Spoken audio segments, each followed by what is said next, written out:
ਵਾਹਿਗੁਰੂ ਜੀ ਕਾ ਖਾਲਸਾ ਵਾਹਿਗੁਰੂ ਜੀ ਕੀ ਫਤਿਹ। ਇਹ ਰੇਡੀਓ ਸਿੰਘਨਾਦ ਹੈ। ਅੱਜ 19 ਫੱਗਣ ਸੰਮਤ 555 ਨਾਨਕਸ਼ਾਹੀ ਦੇ ਮੁਤਾਬਕ ਦਿਨ ਹੈ ਜੀ ਸ਼ੁੱਕਰਵਾਰ 1 ਮਾਰਚ 2024। ਸ਼ਾਮ ਦੇ ਗੁਰਬਾਣੀ ਵਿਚਾਰ ਪ੍ਰੋਗਰਾਮ ਲੈ ਕੇ ਤੁਹਾਡੀ ਸੇਵਾ 'ਚ ਹਾਜ਼ਰ ਹੋ ਗਿਆ ਹੈ ਜਸਵੀਰ ਸਿੰਘ। ਸਾਰੇ ਹੀ ਸੁਣਨ ਵਾਲਿਆਂ ਨੂੰ ਜਿਉਂ ਆਖਦਾ ਹੋਇਆ ਉਸ ਅਕਾਲ ਪੁਰਖ ਵਾਹਿਗੁਰੂ ਜੀ ਦੇ ਚਰਨਾਂ 'ਚ ਅਰਦਾਸ ਬੇਨਤੀ ਹੈ। ਸੱਚੇ ਪਾਤਸ਼ਾਹ ਮੇਰਾ ਕੰਨ ਪਰਿਵਾਰਾਂ ਨੂੰ ਸੁੱਖ ਸ਼ਾਂਤੀ ਤੰਦਰੁਸਤੀ ਚੜ੍ਹਦੀ ਕਲਾ ਨਾਮਦਾਨ ਬੱਚਿਆਂ ਦੀਆਂ ਲੰਮੀਆਂ ਉਮਰਾਂ ਵਿਦਿਆਦਾਨ ਆਪਸੀ ਪਿਆਰ ਮੁਹੱਬਤ ਦੀ ਦਾਤ ਬਖਸ਼ਿਸ਼ ਕਰਕੇ ਮੇਰੇ ਮਾਲਕ ਨਿਹਾਲ ਕਰਨ। ਇਹ ਆਵਾਜ਼ ਤੁਹਾਡੀ ਆਪਣੀ ਆਵਾਜ਼ ਹੈ। ਇਸ ਆਵਾਜ਼ ਦਾ ਮਿਸ਼ਨ ਹੈ ਪੈ ਕਾਹੂੰ ਕੋ ਦੇਤਨਾ ਨਹਿ ਪੈਮਾਨ ਧਿਆਨ, ਕਿ ਸਾਡੇ ਸਾਰੇ ਹੀ ਪ੍ਰੋਗਰਾਮ ਇੱਕਾ ਬਾਣੀ ਇੱਕ ਗੁਰ ਇੱਕੋ ਸ਼ਬਦ ਵਿਚਾਰ ਦੇ ਸਿਧਾਂਤ ਨੂੰ ਸਮਰਪਿਤ ਹੁੰਦੇ ਨੇ।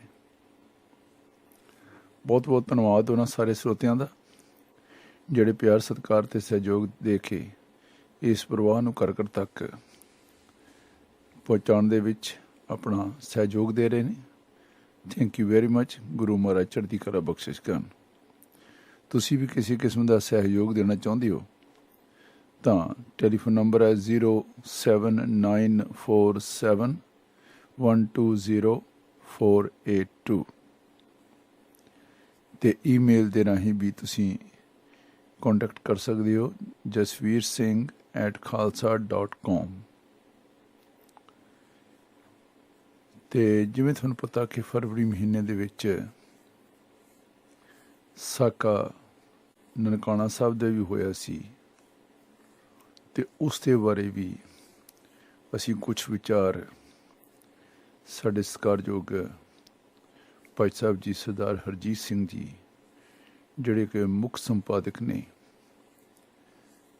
ਸਿੱਖ ਫੁਲਵਾੜੀ ਅਤੇ ਚੇਅਰਪਰਸਨ ਵੀ ਨੇ ਸਿੱਖ ਮਿਸ਼ਨਰੀ ਕਾਲਜ ਲੁਧਿਆਣਾ ਦੇ, ਅਤੇ ਉਹਨਾਂ ਦੇ ਵਿਚਾਰਾਂ ਦੇ ਨਾਲ ਅਸੀਂ ਸਾਂਝ ਪਾਵਾਂਗੇ। ਅਤੇ ਆਓ ਆਪਾਂ ਪ੍ਰੋਗਰਾਮ ਕਰੀਏ ਸ਼ੁਰੂ। ਮੇਰੇ ਪਾਤਸ਼ਾਹ ਰਹਿਮਤ ਕਰ। ਹਾਂਜੀ, ਇਹ ਉਹ ਅਸਥਾਨ ਦੀ ਸਿਫਤ ਸਲਾਹ ਹੋ ਰਹੀ ਸੀ ਜਿਸ ਅਸਥਾਨ ਤੇ ਹਰ ਸਿੱਖ ਹਰ ਮਨੁੱਖ ਦਾ ਸੀਸ ਸ਼ਰਧਾ ਨਾਲ ਝੁਕਦਾ ਹੈ।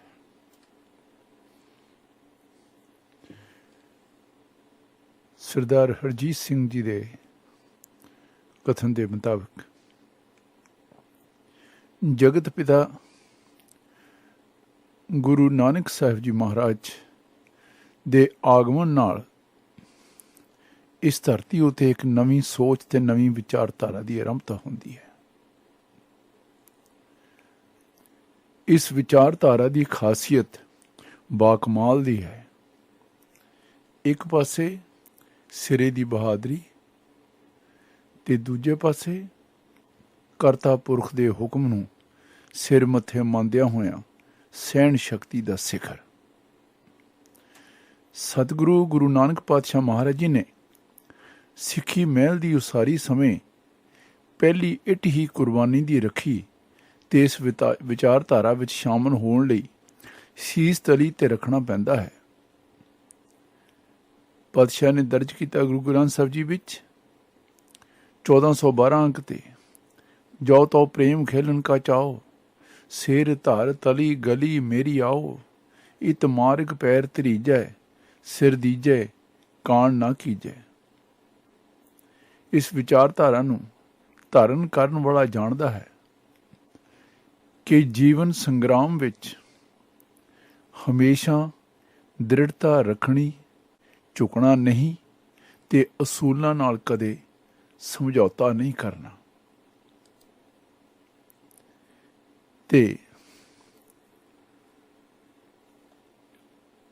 ਇਸ ਲਈ ਸਿੱਖ ਹੱਕ ਲਈ ਅਤੇ ਲੋਕ ਹਿੱਤਾਂ ਲਈ ਕੁਰਬਾਨ ਹੋਣਾ ਆਪਣਾ ਧਰਮ ਸਮਝਦਾ ਹੈ। ਕਿਉਂਕਿ ਕੌਮੀ ਹਿੱਤਾਂ ਲਈ ਮੌਤ ਨੂੰ ਗਲੇ ਨਾਲ ਲਾਉਣਾ ਕੋਈ ਸਜ਼ਾ ਨਹੀਂ, ਸਗੋਂ ਸੂਰਮਿਆਂ ਦਾ ਹੱਕ ਹੈ। ਹੱਕ ਲਈ ਕੁਰਬਾਨੀ ਪ੍ਰਵਾਨ ਹੁੰਦੀ ਹੈ। ਇਹ ਬਖਸ਼ਿਸ਼ ਹੈ ਗੁਰੂ ਦਰ ਦੀ। 580 ਅੰਕ ਤੇ ਦਰਜ ਹੈ, ਮਰਨ ਮੁਣਸਾਂ ਸੂਰਿਆ ਹੱਕ ਹੈ, ਜੋ ਹੋਏ ਮਰੈ ਪ੍ਰਵਾਣੋ। ਸਿੱਖ ਵਿਚਾਰਧਾਰਾ ਦੀ ਖਾਸੀਅਤ ਹੈ ਕਿ ਪਹਿਲਾਂ ਮਰਨ ਕਬੂਲ ਬਹਾਦਰੀ ਦਾ ਪੱਖ ਦੱਸਦਾ ਹੈ ਤੇ ਹੋ ਸਭਨਾ ਕੀ ਰੇਣਕਾ ਸਹਿਣ ਸ਼ਕਤੀ ਤੇ ਤਿਆਗ ਦਾ ਰਾਹ ਪੱਧਰਾ ਕਰਦਾ ਹੈ। ਇਸ ਵਾਸਤੇ ਹੀ ਗੁਰੂ ਅਰਜਨ ਸਾਹਿਬ ਜੀ ਮਹਾਰਾਜ ਜੀ ਨੇ ਦੱਸਿਆ ਹੈ 1102 ਅੰਕ ਤੇ, ਪਹਿਲਾ ਮਰਨ ਕਬੂਲ ਜੀਵਨ ਕੀ ਛੜ ਆਸ, ਹੋ ਸਭਨਾ ਕੀ ਰੇਣਕਾ ਤੋ ਆਓ ਹਮਾਰੇ ਪਾਸ। ਸਿੱਖ ਸਤਿਗੁਰੂਆਂ ਨੇ ਮਨੁੱਖ ਦੀਆਂ ਕਮਜ਼ੋਰੀਆਂ ਨੂੰ ਵਾਚਿਆ ਤੇ 239 ਸਾਲ ਦਾ ਸਮਾਂ ਲਾ ਕੇ ਗੁਰਮਤ ਵਿਚਾਰਧਾਰਾ ਨਾਲ ਉਹਨਾਂ ਦੇ ਜੀਵਨ ਵਿੱਚ ਇਨਕਲਾਬੀ ਅਤੇ ਅਸਚਰਜਜਨਕ ਤਬਦੀਲੀ ਲੈ ਆਂਦੀ। ਇਹ ਸਿੱਖ ਵਿਚਾਰਧਾਰਾ ਦੀ ਹੀ ਦੇਣ ਸੀ ਕਿ ਭਾਰਤ ਦੇ ਸਾਹ ਸਤਹੀਣ ਲੋਕਾਂ ਵਿੱਚੋਂ ਲੱਖਾਂ ਮਰਜੀਵੜੇ ਪੈਦਾ ਹੋ ਗਏ, ਜਿਨ੍ਹਾਂ ਬੇਮਿਸਾਲ ਕੁਰਬਾਨੀਆਂ ਭਰੇ ਜੀਵਨ ਰਾਹੀਂ ਮਨੁੱਖ ਸੋਚ ਨੂੰ ਹੈਰਾਨ ਕਰ ਦੇਣ ਵਾਲੀਆਂ ਸ਼ਖਸੀਅਤਾਂ ਪੈਦਾ ਕੀਤੀਆਂ। ਇਹ ਵਿਚਾਰਧਾਰਾ ਕੇਵਲ ਕਥਨੀ ਦੀ ਹੀ ਨਹੀਂ, ਸਗੋਂ ਕਰਨੀ ਭਰਪੂਰ ਹੈ। ਇਤਿਹਾਸ ਦੱਸਦਾ ਹੈ ਕਿ ਗੁਰਮਤਿ ਅਸੂਲਾਂ ਨੂੰ ਕਾਇਮ ਰੱਖਣ ਲਈ ਜੋ ਮਿਸਾਲਾਂ ਇਸ ਵਿਚਾਰਧਾਰਾ ਦੇ ਪੈਰੋਕਾਰਾਂ ਨੇ ਕੀਤੀਆਂ, ਉਹ ਅਦੁੱਤੀ ਸਨ ਅਤੇ ਸੰਸਾਰ ਦੇ ਕਿਸੇ ਹੋਰ ਮਤ ਦੇ ਮੰਨਣ ਵਾਲਿਆਂ ਵਿੱਚ ਐਸੀ ਦਲੇਰੀ ਤੇ ਦ੍ਰਿੜਤਾ ਮਿਲਣੀ ਨਾਮੁਮਕਿਨ ਬਾਤ ਹੈ। ਆਰੇ ਨਾਲ ਚਿਰ ਗਏ, ਦੇਗਾਂ ਵਿੱਚ ਉਬਲ ਗਏ, ਜੰਬੂਰਾਂ ਨਾਲ ਸਾਰੇ ਸਰੀਰ ਦਾ ਮਾਸ ਤੁੜਵਾ ਲਿਆ, ਰੰਬੀ ਨਾਲ ਖੋਪਰੀ ਲੁਹਾ ਲਈ, ਚਰਖੜੀ ਤੇ ਚੜ੍ਹਨਾ ਪ੍ਰਵਾਨ ਕਰ ਲਿਆ, ਪਰ ਗੁਰਮਤ ਦੇ ਇਹਨਾਂ ਭੌਰਿਆਂ ਨੂੰ ਗੁਰਮਤ ਅਸੂਲਾਂ ਤੋਂ ਸੰਸਾਰ ਦੀ ਕੋਈ ਵੀ ਤਾਕਤ ਆਪਣੇ ਆਦਰਸ਼ ਤੋਂ ਪਿਛਾਂਹ ਨਾ ਹਟਾ ਸਕੀ। ਪਰ ਵੇਲੇ ਦੇ ਹਾਕਮ ਸਿੱਖ ਵਿਚਾਰਧਾਰਾ ਨੂੰ ਸਮਝਣ ਵਿੱਚ ਅਸਫਲ ਰਹੇ ਤੇ ਉਹਨਾਂ ਦੀ ਇਸ ਨਾ ਸਮਝੀ ਨੇ ਉਹਨਾਂ ਨੂੰ ਸਿੱਖ ਵਿਰੋਧੀ ਬਣਾ ਦਿੱਤਾ। ਸਿੱਖ ਵਿਚਾਰਧਾਰਾ ਨੂੰ ਨਾ ਤਾਂ ਮੁਗਲ ਹਾਕਮ, ਨਾ ਅੰਗਰੇਜ਼ ਤੇ ਨਾ ਹੀ ਆਜ਼ਾਦੀ ਤੋਂ ਬਾਅਦ ਦੀਆਂ ਭਾਰਤ ਦੀਆਂ ਸਰਕਾਰਾਂ ਸਮਝ ਸਕੀਆਂ ਹਨ। ਇਸ ਨਾ ਸਮਝੀ ਕਰਕੇ ਹੀ ਉਹ ਸਿੱਖਾਂ ਨੂੰ ਹਰ ਹੀਲੇ ਵਸੀਲੇ ਖਤਮ ਕਰਕੇ ਤੇ ਵਰਤ ਕੇ ਖਤਮ ਕਰਨ ਦਾ ਯਤਨ ਕਰਦੀਆਂ ਰਹੀਆਂ ਨੇ ਤੇ ਕਰ ਰਹੀਆਂ ਹਨ। ਇਹ ਅਸਲ ਵਿੱਚ ਇਹਨਾਂ ਸਰਕਾਰਾਂ ਦਾ ਭਰਮ ਹੈ ਤੇ ਇਹਨਾਂ ਨੂੰ ਪਤਾ ਹੋਣਾ ਚਾਹੀਦਾ ਹੈ ਕਿ ਸਿੱਖ ਵਿਚਾਰਧਾਰਾ ਤੇ ਸਿੱਖਾਂ ਨੂੰ ਖਤਮ ਕਰਦੇ ਕਰਦੇ ਵੇਲੇ ਦੇ ਹਾਕਮ ਆਪ ਹੀ ਖਤਮ ਹੋ ਜਾਂਦੇ ਹਨ। ਬਿਲਕੁਲ ਅਜਿਹੀ ਸੋਚ ਸੀ 20ਵੀਂ ਸਦੀ ਦੇ ਆਰੰਭਕ ਸਾਲਾਂ ਵਿੱਚ ਅੰਗਰੇਜ਼ ਹਾਕਮਾਂ ਦੀ। ਹਾਕਮਾਂ ਦੀ ਇਸ ਸੋਚ ਵਿੱਚੋਂ ਹੀ ਸੰਨ 1921 ਵਿੱਚ ਇੱਕ ਅਜਿਹਾ ਸਾਕਾ ਹੋਇਆ ਜਿਸ ਨੇ ਕੇਵਲ ਪਿਛਲੇ ਇਤਿਹਾਸ ਨੂੰ ਹੀ ਤਾਜ਼ਾ ਨਹੀਂ ਕੀਤਾ, ਸਗੋਂ ਦੁਨੀਆ ਨੂੰ ਵੀ ਹਲੂਣ ਕੇ ਰੱਖ ਦਿੱਤਾ। ਇਹ ਸਾਕਾ ਨਨਕਾਣਾ ਸਾਹਿਬ ਦੇ ਨਾਮ ਦੇ ਨਾਲ ਜਾਣਿਆ ਜਾਂਦਾ ਹੈ ਤੇ ਹਰ ਸਿੱਖ ਇਸ ਨੂੰ ਹਰ ਸਾਲ ਯਾਦ ਕਰਦਾ ਹੈ। ਨਨਕਾਣਾ ਸਾਹਿਬ ਸਤਿਗੁਰੂ ਨਾਨਕ ਪਾਤਸ਼ਾਹ ਮਹਾਰਾਜ ਜੀ ਦਾ ਜਨਮ ਸਥਾਨ ਹੋਣ ਕਰਕੇ ਸਿੱਖ ਵਿਰਾਸਤ ਵਿੱਚ ਇੱਕ ਸ਼੍ਰੋਮਣੀ ਸਥਾਨ ਰੱਖਦਾ ਹੈ। ਨਨਕਾਣਾ ਸਾਹਿਬ ਦੇ ਸ਼ਹੀਦੀ ਸਾਕੇ ਨੂੰ ਸਮਝਣ ਲਈ ਸਾਨੂੰ ਗੁਰਦੁਆਰਾ ਸੁਧਾਰ ਲਹਿਰ ਜਾਂ ਅਕਾਲੀ ਲਹਿਰ ਦੇ ਉਸ ਤੋਂ ਵੀ ਪਹਿਲੇ ਹਾਲਾਤ ਤੇ ਇੱਕ ਮੋਟੀ ਝਾਤ ਜ਼ਰੂਰ ਮਾਰਨੀ ਪਵੇਗੀ। 1839 ਈਸਵੀ ਨੂੰ ਸ਼ੇਰੇ ਪੰਜਾਬ ਮਹਾਰਾਜਾ ਰਣਜੀਤ ਸਿੰਘ ਦੀ ਮੌਤ ਦੇ 10 ਸਾਲਾਂ ਮਗਰੋਂ ਸੰਨ 1849 ਵਿੱਚ ਅੰਗਰੇਜ਼ਾਂ ਨੇ ਸਿੱਖ ਰਾਜ ਨੂੰ ਖਤਮ ਕਰ ਦਿੱਤਾ ਤੇ ਪੂਰੇ ਪੰਜਾਬ ਦੇ ਮਾਲਕ ਵੀ ਬਣ ਗਏ। ਸੰਨ 1857 ਦੇ ਗਦਰ ਤੋਂ ਬਾਅਦ 1858 ਵਿੱਚ ਮਹਾਰਾਣੀ ਵਿਕਟੋਰੀਆ ਨੇ ਐਲਾਨ ਕੀਤਾ ਕਿ ਉਸ ਦੀ ਸਰਕਾਰ ਭਾਰਤੀ ਲੋਕਾਂ ਦੇ ਧਾਰਮਿਕ ਮਾਮਲਿਆਂ ਵਿੱਚ ਦਖਲ ਨਹੀਂ ਦੇਵੇਗੀ। ਜਿੱਥੋਂ ਤੱਕ ਸਿੱਖ ਧਰਮ ਦੇ ਗੁਰਦੁਆਰਿਆਂ ਦਾ ਸੰਬੰਧ ਸੀ, ਅੰਗਰੇਜ਼ ਸਰਕਾਰ ਦੀ ਪਾਲਿਸੀ ਉਹਨਾਂ ਦੇ ਐਲਾਨ ਤੋਂ ਬਿਲਕੁਲ ਉਲਟ ਸੀ ਕਿ ਸਿੱਖ ਧਰਮ ਅਤੇ ਗੁਰਦੁਆਰਾ ਪ੍ਰਬੰਧ ਵਿੱਚ ਸਿੱਧੇ ਜਾਂ ਅਸਿੱਧੇ ਰੂਪ ਵਿੱਚ ਦਖਲ ਦਿੱਤਾ ਜਾਏ ਅਤੇ ਸਿੱਖਾਂ ਨੂੰ ਆਪਣੇ ਅਧੀਨ ਜਾਂ ਘੱਟੋ ਘੱਟ ਆਪਣੇ ਅਸਰ ਥੱਲੇ ਰੱਖਿਆ ਜਾਵੇ ਤੇ ਉਹਨਾਂ ਨੂੰ ਅੰਗਰੇਜ਼ੀ ਰਾਜ ਦੀ ਮਜ਼ਬੂਤੀ ਵਾਸਤੇ ਵਰਤਿਆ ਜਾਵੇ। ਇਸ ਨੀਤੀ ਅਨੁਸਾਰ ਅੰਗਰੇਜ਼ਾਂ ਨੇ ਦਰਬਾਰ ਸਾਹਿਬ ਸ੍ਰੀ ਅੰਮ੍ਰਿਤਸਰ ਅਤੇ ਉਸ ਨਾਲ ਸੰਬੰਧਿਤ ਗੁਰਦੁਆਰਿਆਂ ਨੂੰ ਆਪਣੇ ਅਧੀਨ ਕਰ ਲਿਆ ਤੇ ਸਿੱਖ ਸਿਧਾਂਤਾਂ ਨੂੰ ਤੋੜਨਾ ਮਰੋੜਨਾ ਅਤੇ ਦਰਬਾਰ ਸਾਹਿਬ ਤੇ ਹੋਰ ਗੁਰਦੁਆਰਿਆਂ ਨੂੰ ਆਪਣੇ ਰਾਜ ਦੀ ਮਜ਼ਬੂਤੀ ਲਈ ਵਰਤਣਾ ਸ਼ੁਰੂ ਕਰਤਾ। ਇਸ ਦਾ ਪ੍ਰਤੱਖ ਸਬੂਤ ਪੰਜਾਬ ਦੇ ਲੈਫਟੀਨੈਂਟ ਗਵਰਨਰ ਇਜ਼ਟਨ ਨੇ ਲਾਰਡ ਰਿਪਨ ਨੂੰ ਸੰਨ 1881 ਵਿੱਚ ਜੋ ਚਿੱਠੀ ਲਿਖੀ ਤੇ ਉਸ ਵਿੱਚ ਲਿਖਿਆ ਸੀ ਕੀ ਲਿਖਿਆ ਸੀ? ਸਿੱਖ ਗੁਰਦੁਆਰਿਆਂ ਦੇ ਪ੍ਰਬੰਧ ਨੂੰ ਅਜਿਹੀ ਕਮੇਟੀ ਦੇ ਹੱਥਾਂ ਵਿੱਚ ਜਾਣ ਦੇਣ ਦੀ ਆਗਿਆ ਦੇਣਾ ਜਿਹੜੀ ਗੌਰਮੈਂਟ ਕੰਟਰੋਲ ਤੋਂ ਆਜ਼ਾਦ ਹੋ ਚੁੱਕੀ ਹੋਵੇ ਰਾਜਸੀ ਤੌਰ ਤੇ ਖਤਰਨਾਕ ਹੋਵੇਗਾ। ਇਸ ਹੀ ਨੀਤੀ ਅਧੀਨ ਅੰਗਰੇਜ਼ ਸਰਕਾਰ ਨੇ ਉਸ ਸਮੇਂ ਗੁਰਦੁਆਰਿਆਂ ਦੀਆਂ ਜਾਇਦਾਦਾਂ ਜੋ ਸ਼ਰਧਾਲੂਆਂ ਨੇ ਗੁਰਦੁਆਰਿਆਂ ਦੀ ਸੇਵਾ ਸੰਭਾਲ ਲਈ ਤੇ ਲੰਗਰ ਚਲਾਉਣ ਲਈ ਦਿੱਤੀਆਂ ਸਨ, ਉਹਨਾਂ ਨੂੰ ਸਰਕਾਰ ਨੇ ਆਪਣੇ ਝੋਲੀ ਚੁੱਕ ਮਹੰਤਾਂ ਨੂੰ ਗੁਰਦੁਆਰਿਆਂ ਅਤੇ ਹੋਰ ਜਾਇਦਾਦਾਂ ਦੇ ਮਾਲਕ ਬਣਾ ਦਿੱਤਾ। ਇਹਨਾਂ ਦੀ ਆਮਦਨ ਨੇ ਮਹੰਤਾਂ ਨੂੰ ਐਸ਼ ਪ੍ਰਸਤ ਬਣਾ ਦਿੱਤਾ।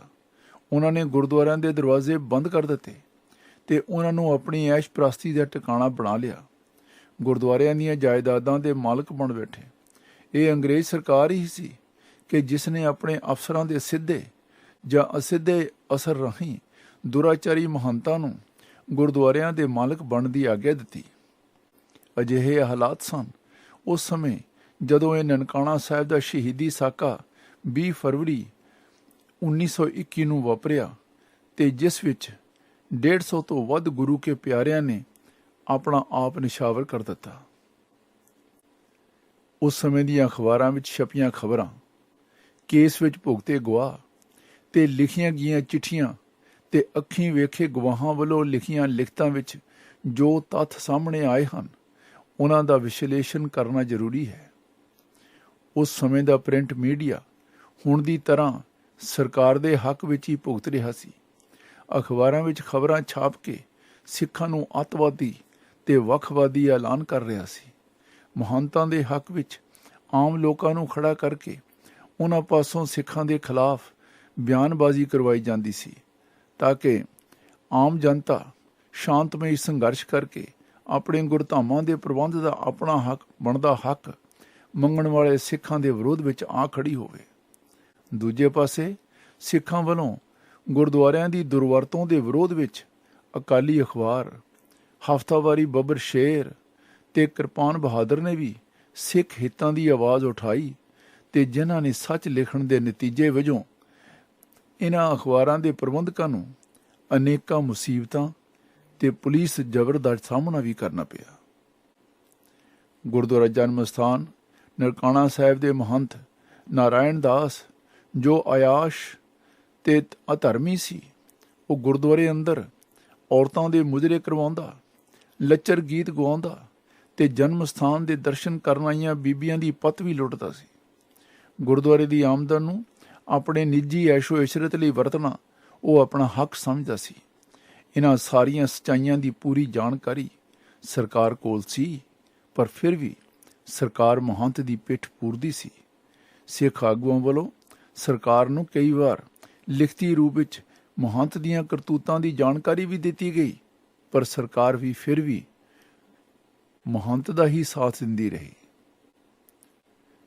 ਇੱਕ ਹੋਰ ਪੁਆਇੰਟ, ਸਿੱਖ ਸੁਭਾਅ ਦੀ ਖਾਸੀਅਤ ਹੈ ਕਿ ਉਹ ਆਪਣੇ ਤਨ ਉੱਤੇ ਅਨੇਕਾਂ ਜ਼ੁਲਮ ਸਹਿ ਸਕਦਾ ਹੈ, ਪਰ ਆਪਣੇ ਗੁਰੂ ਤੇ ਗੁਰੂ ਅਸਥਾਨਾਂ ਦੀ ਬੇਅਦਬੀ ਕਦੇ ਬਰਦਾਸ਼ਤ ਨਹੀਂ ਕਰਦਾ। ਉਹ ਗੁਰਦੁਆਰਿਆਂ ਦੀ ਨਿਰਾਦਰੀ ਹੁੰਦੀ ਦੇਖਣ ਨਾਲੋਂ ਆਪਣੇ ਆਪ ਨੂੰ ਕੁਰਬਾਨ ਕਰਨਾ ਬਿਹਤਰ ਸਮਝਦਾ ਹੈ। ਪੰਥ ਵਸੇ ਮੈਂ ਉਜੜਾਂ ਦਾ ਚਾਉ ਘਨੇਰਾ ਸਿੱਖ ਸੁਭਾਅ ਦਾ ਅਹਿਮ ਹਿੱਸਾ ਹੈ। ਇਸ ਸੁਭਾਅ ਅਧੀਨ ਹੀ ਸਿੱਖ ਆਗੂਆਂ ਨੇ ਸਰਕਾਰ ਤੇ ਮਹੰਤ ਦੇ ਵਿਰੁੱਧ ਸ਼ਾਂਤਮਈ ਮੁਜ਼ਾਹਰਾ ਕਰਨ ਬਾਰੇ ਵਿਚਾਰ ਕੀਤਾ ਤੇ ਸ਼ਾਂਤਮਈ ਜਥੇ ਭੇਜ ਕੇ ਨਨਕਾਣਾ ਸਾਹਿਬ ਤੇ ਹੋਰ ਗੁਰਦੁਆਰਿਆਂ ਨੂੰ ਆਜ਼ਾਦ ਕਰਵਾਉਣ ਬਾਰੇ ਵੀ ਚਰਚਾ ਕੀਤੀ। ਕੂੜ ਪ੍ਰਚਾਰ ਕੀ ਸਰਕਾਰ ਨੇ ਆਪਣੇ ਸਾਧਨਾਂ ਰਾਹੀਂ ਰੱਜ ਕੇ ਕੂੜ ਪ੍ਰਚਾਰ ਕੀਤਾ ਕਿ ਸਿੱਖ ਜਥੇਬੰਦੀਆਂ ਕੋਈ ਹਮਲਾ ਕਰਨ ਵਾਲੀਆਂ ਹਨ, ਤਾਂ ਕਿ ਆਮ ਲੋਕਾਂ ਵਿੱਚ ਸਿੱਖਾਂ ਵਿਰੁੱਧ ਰੋਸ ਪੈਦਾ ਹੋ ਜਾਵੇ ਤੇ ਉਹ ਸਿੱਖ ਸੰਘਰਸ਼ ਦਾ ਹਿੱਸਾ ਨਾ ਬਣ। 5 ਅਕਤੂਬਰ 1920 ਨੂੰ ਧਾਰੋਵਾਲ ਨਗਰ ਵਿੱਚ ਸਿੱਖਾਂ ਵੱਲੋਂ ਭਰਵਾਂ ਦੀਵਾਨ ਸਜਾਇਆ ਗਿਆ ਤੇ ਮਹੰਤ ਨੂੰ ਆਪਣਾ ਸੁਧਾਰ ਕਰਨ ਲਈ ਕਿਹਾ ਗਿਆ, ਪਰ ਮਹੰਤ ਨਾਰਾਇਣ ਦਾਸ ਤਾਂ ਇੱਕ ਨਰਕੀ ਮਸੰਦ ਬਣ ਚੁੱਕਾ ਸੀ। ਉਸਨੇ ਸੁਧਾਰ ਕਰਨ ਦੀ ਬਜਾਏ ਸਿੱਖ ਪੰਥ ਨਾਲ ਮੁਕਾਬਲਾ ਕਰਨ ਦੀ ਠਾਣ ਲਈ ਤੇ ਜਨਮ ਸਥਾਨ ਨੂੰ ਜੰਗੀ ਕਿਲਾ ਬਣਾਉਣ ਦਾ ਸਮਾਨ ਇਕੱਠਾ ਕਰ ਲਿਆ। ਮਹੰਤ ਨੇ ਆਪਣੇ ਅਖਬਾਰ ਸੰਤ ਸੇਵਕ ਜੋ ਲਾਹੌਰ ਤੋਂ ਛਪਦਾ ਸੀ, ਉਸ ਰਾਹੀਂ ਸਿੱਖ ਆਗੂਆਂ ਅਤੇ ਸਿੱਖ ਜਥੇਬੰਦੀਆਂ ਦੇ ਖਿਲਾਫ ਕੂੜ ਪ੍ਰਚਾਰ ਕਰਕੇ ਖੂਬ ਭੰਡਿਆ। 5 ਅਕਤੂਬਰ 1920 ਨੂੰ ਹੋਈ ਮੀਟਿੰਗ ਨੂੰ ਸਰਕਾਰੀ ਅਖਬਾਰਾਂ ਤੇ ਏਜੰਸੀਆਂ ਨੇ ਲੂਣ ਮਿਰਚ ਲਾ ਕੇ ਪ੍ਰਚਾਰਿਆ ਤੇ ਮਹੰਤ ਨੂੰ ਹੱਲਾਸ਼ੇਰੀ ਦਿੱਤੀ।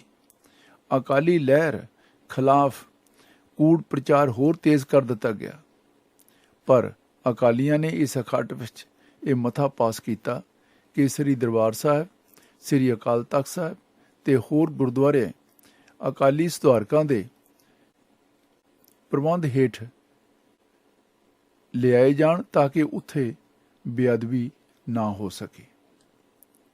ਸ਼੍ਰੋਮਣੀ ਕਮੇਟੀ ਨੇ ਮਹੰਤ ਨਾਰਾਇਣ ਦਾਸ ਨਾਲ ਗੱਲਬਾਤ ਸਿਰੇ ਚੜਾਉਣ ਲਈ 5 ਤੇ 6 ਮਾਰਚ 1921 ਨੂੰ ਪੰਥਕ ਮੁਖੀਆਂ ਤੇ ਕੁਝ ਕੌਮੀ ਲੀਡਰਾਂ ਦੀ ਮੀਟਿੰਗ ਬੁਲਾਈ। ਇਹ ਸਾਰਾ ਪ੍ਰੋਗਰਾਮ ਮਹੰਤ ਦੀ ਸਲਾਹ ਨਾਲ ਹੀ ਬਣਿਆ ਸੀ, ਪਰ ਮਹੰਤ ਆਪਣੇ ਨਿੱਜੀ ਸਲਾਹਕਾਰ ਦੇ ਮਸ਼ਵਰੇ ਨਾਲ ਅੰਦਰ ਖਾਤੇ ਹੋਰ ਹੀ ਮਸੌਦੇ ਪਕਾ ਰਿਹਾ ਸੀ, ਜਿਸ ਵਿੱਚ ਸਰਕਾਰੀ ਅਫਸਰਾਂ ਤੇ ਖਾਸ ਕਰਕੇ ਲਾਹੌਰ ਦੇ ਕਮਿਸ਼ਨਰ ਮਿਸਟਰ ਕਿੰਗ ਦੀ ਵੱਡੀ ਸ਼ਹਿ ਸੀ। ਮਿਸਟਰ ਕਿੰਗ ਨੇ ਇੱਕ ਸਰਕੂਲਰ ਕੱਢ ਕੇ ਮਹੰਤਾਂ ਦੀ ਹੌਸਲਾ ਅਫਜ਼ਾਈ ਕੀਤੀ ਕਿ ਸਰਕਾਰ ਮਹੰਤਾਂ ਦੀ ਹਿਫਾਜ਼ਤ ਕਰੇਗੀ। ਮਿਸਟਰ ਕਿੰਗ ਦੀ ਇੱਕ ਹੋਰ ਗੁਪਤ ਚਿੱਠੀ, ਜੋ ਕਿ 18 ਦਸੰਬਰ 1920 ਰਾਹੀਂ ਵੀ ਇਸ ਗੱਲ ਦੀ ਪੁਸ਼ਟੀ ਹੋ ਜਾਂਦੀ ਹੈ, ਜਿਸ ਦੀ ਕਾਪੀ ਇਸ ਵੇਲੇ ਇੰਡੀਆ ਹਾਊਸ ਲੰਡਨ ਦੀ ਲਾਇਬ੍ਰੇਰੀ ਵਿੱਚ ਮੌਜੂਦ ਹੈ, ਜਿਹੜੀ ਕਿ ਲਾਹੌਰ ਦੇ ਆਰਮਜ਼ ਡੀਲਰ ਨੂੰ ਲਿਖੀ ਗਈ ਸੀ ਕਿ ਮਹੰਤ ਨਾਰਾਇਣ ਦਾਸ ਨੂੰ ਅਸਲਾ, ਬੰਦੂਕਾਂ ਆਦਿ ਦਿੱਤੇ ਜਾਣ। ਮਹੰਤ ਦੀ ਮਨਸ਼ਾ ਸੀ ਕਿ ਜਦੋਂ 5 ਤੇ 6 ਮਾਰਚ ਨੂੰ ਸਿੱਖ ਆਗੂ ਇਕੱਠੇ ਹੋਣ ਤਾਂ ਉਹਨਾਂ ਉੱਤੇ ਆਪਣੇ ਗੁੰਡਿਆਂ ਰਾਹੀਂ ਹਮਲਾ ਕਰਵਾ ਕੇ ਇਸ ਗੁਰਦੁਆਰਾ ਸੁਧਾਰ ਲਹਿਰ ਦੇ ਸਾਰੇ ਮੁਖੀਆਂ ਨੂੰ ਮਰਵਾ ਦਿੱਤਾ ਜਾਵੇ ਤੇ ਸਾਰਾ ਦੋਸ਼ ਬਦਮਾਸ਼ਾਂ ਉੱਤੇ ਸੁੱਟ ਦਿੱਤਾ ਜਾਵੇ। ਮਹੰਤ ਦੀ ਅੰਦਰਲੀ ਭਾਵਨਾ ਤੇ ਸਾਜ਼ਿਸ਼ ਦੀ ਸਾਰੀ ਖਬਰ ਸਰਦਾਰ ਵਰਿਆਮ ਸਿੰਘ ਜੀ ਨੇ ਸਰਦਾਰ ਅਵਤਾਰ ਸਿੰਘ ਨਿਵਾਸੀ ਝੱਬਰ, ਸਰਦਾਰ ਕਰਤਾਰ ਸਿੰਘ ਜੀ ਝੱਬਰ ਨੂੰ ਪਹੁੰਚਾਈ।